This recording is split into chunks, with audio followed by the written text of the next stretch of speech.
Hey guys, it's Clint Paschall, lead pastor of the Waters Church. This is our monthly pastoral vlog, and what I'm doing with this one is highlighting my son, Cade Paschall, who's about to go to Poland for a year on mission. I just did an interview with him, and I think there's some things in here that are really going to inspire us.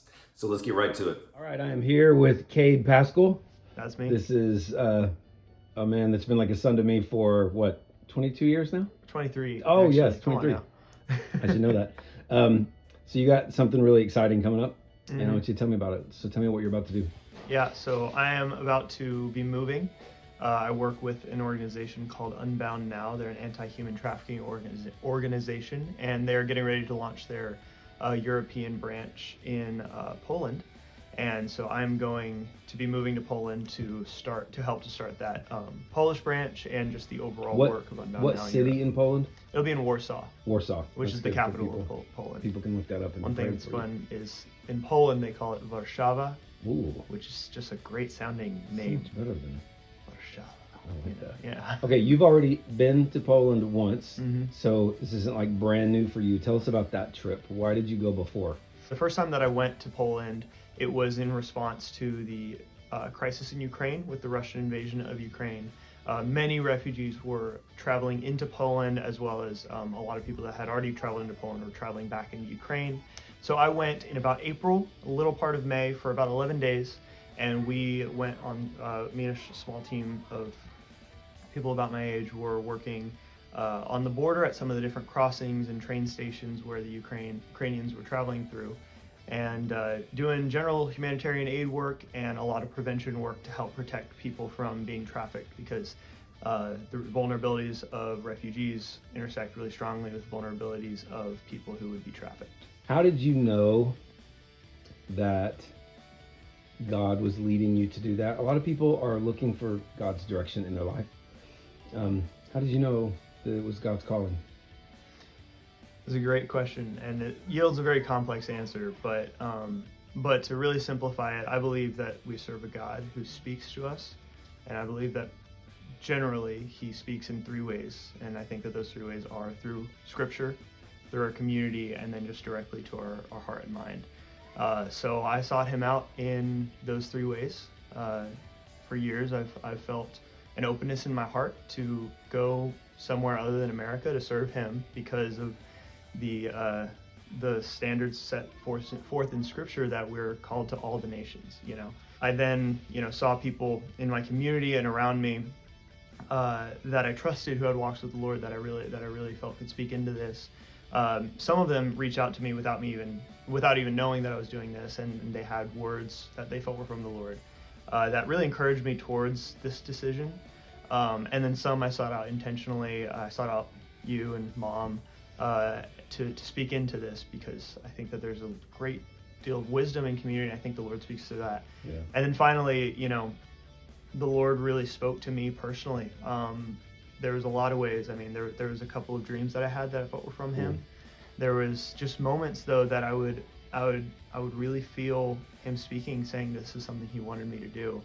I really didn't want to do this job if it wasn't something He wanted me to do.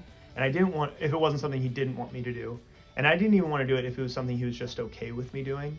I wanted Him to want me to go if I was going to go. It all kind of boiled down to this one moment while I was praying. I was out on a walk, and I'd just been offered the job. I was just deciding if I was going to take it. And I saw this picture in my mind that the Lord showed me. And it was like God up in front of me, like walking ahead into darkness, not like an evil darkness, but like just I couldn't see, what was ahead. And he turned around and was like, "Hey, come on." And so I resolved to follow. And so I think all those things together gave me a really strong confidence that this is what He has for me. How much trust do you feel like this decision that you've made is requiring of you to have of God as you leave for Poland in a few weeks?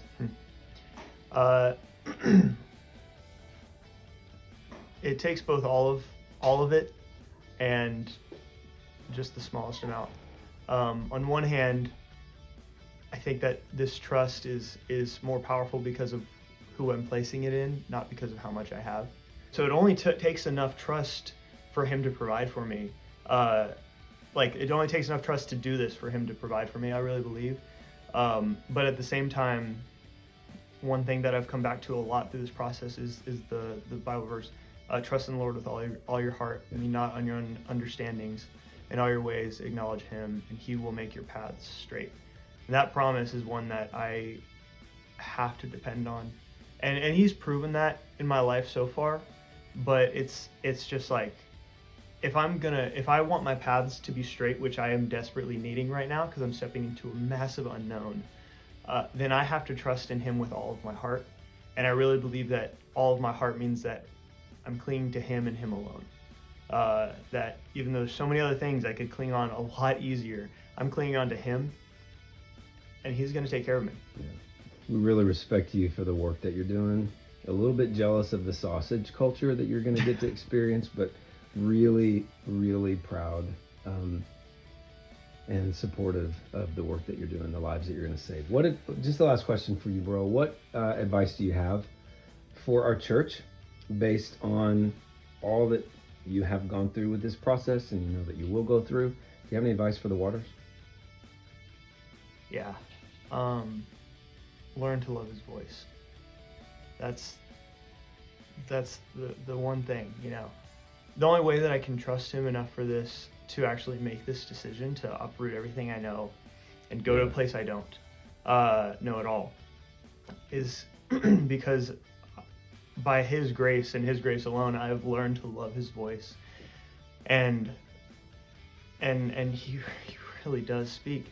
And I don't think I would have the trust in him to listen and to him calling me to go and actually hear him calling me to go if I didn't sometimes ask him what to have for dinner. Yeah. You know, like, you have to learn to love his voice everywhere, from the littlest thing to the biggest things, so that, and if you don't get him in the little things, then you'll miss him in the big things. I think, you know, sometimes he's frequently gracious to get us through whenever we don't know what his voice sounds like and we don't know what it's like. But if you can learn to love his voice, I mean, that is the most indescribable comfort. It's the most, it's so much challenge. You know, it is maybe the hardest thing you'll ever have to listen to, but also the most beautiful thing. So learn to love his voice. Wow. Learn to love his voice. That's really, really beautiful, bro. You leave on September 12th. Yep. All right, we'll be praying for you. Appreciate it. We're doing this together. Love you, bro. Love you. Thank you. Wow. Learn to love his voice. Amazing advice. Thank you so much for that, Cade. Hey, in that interview, I mentioned Matthew 10. Now, this is a place in the Bible where Jesus is preparing his disciples to go out on mission. Just like Cade is about to go out on mission, just like our church is going on mission, specifically as we're building our building and about to permanently be at Cade Fort Bend, and that's like our new mission field. In that section, Jesus tells his disciples, hey, look, when you go out, don't pack everything that you need. Don't bring a lot of money.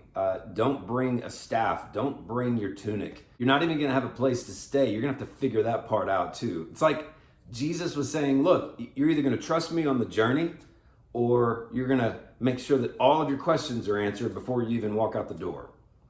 I don't know about you, but that is hard for me because I really am an analyzer, you know? And I could analyze everything to death and then I never obey him. He closes out that section by saying, look, whoever is willing to lose their life for my sake will find it. So may we as a church be disciples of Jesus that are willing to launch out with obedient lives, even when we don't understand what that's going to look like. Y'all keep praying for Cade. He leaves on September 12th.